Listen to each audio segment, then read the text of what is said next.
Hello everyone, Supervisor Jim Desmond here on Wednesday, July 8th with a COVID and county update. Yesterday was a very busy day. We had just about a day-long board meeting where we discussed a lot of the topic was on COVID. Unfortunately, we hit the triggers this past weekend, state triggers that unfortunately caused us to stop indoor activities at restaurants. You can't dine inside a restaurant. You only can be outside on a patio or in the open air. We also limited inside activities for zoos and museums. For the zoos, that's not going to affect that much. For our zoo, it's only for inside activities there.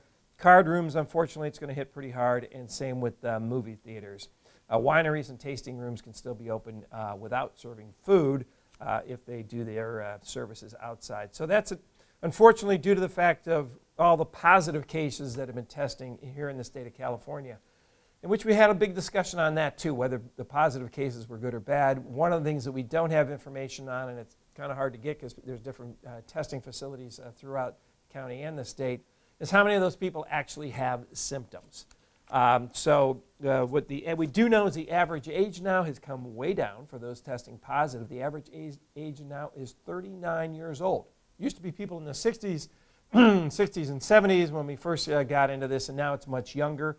And so because of that, we've seen numbers change. Still, our 14-day average is 6%, 5.9% is what it is right now of those testing positives. So you still have less than a 94% chance of getting the virus. And you have even a lesser chance of being hospitalized, and then, fortunately, even a lesser chance of dying. We did have, unfortunately, today reported 12 deaths in San Diego County due to the virus, but the previous 3 days there were 0. So not to belittle any of those deaths, but the death rate is still coming down overall for the virus.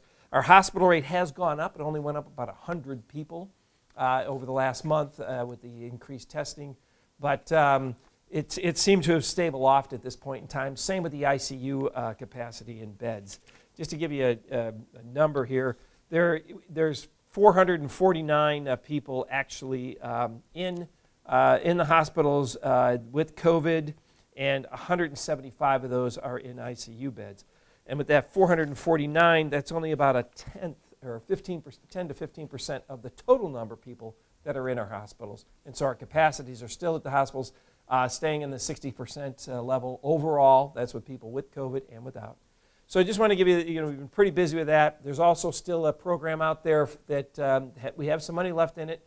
It's a business loan program for people in the unincorporated areas, or businesses in the unincorporated areas. So you restaurants that got shut down again for a second time, there's still money to be gone after for the county for loans for your services as well.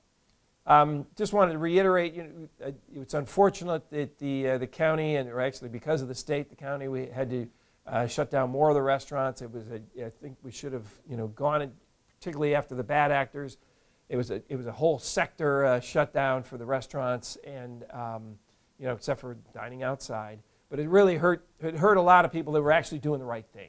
So keep doing the right thing. We're back to the basics: washing the hands, 6 feet social distancing, wearing the masks.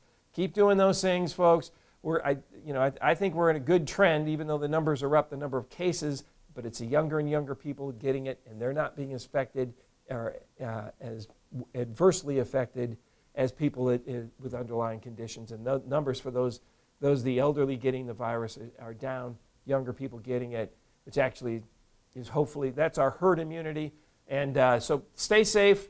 Hope everybody had a great 4th of July. Stay safe and keep up the sanitation protocols, and we'll get through this together. Thanks a lot. Bye-bye.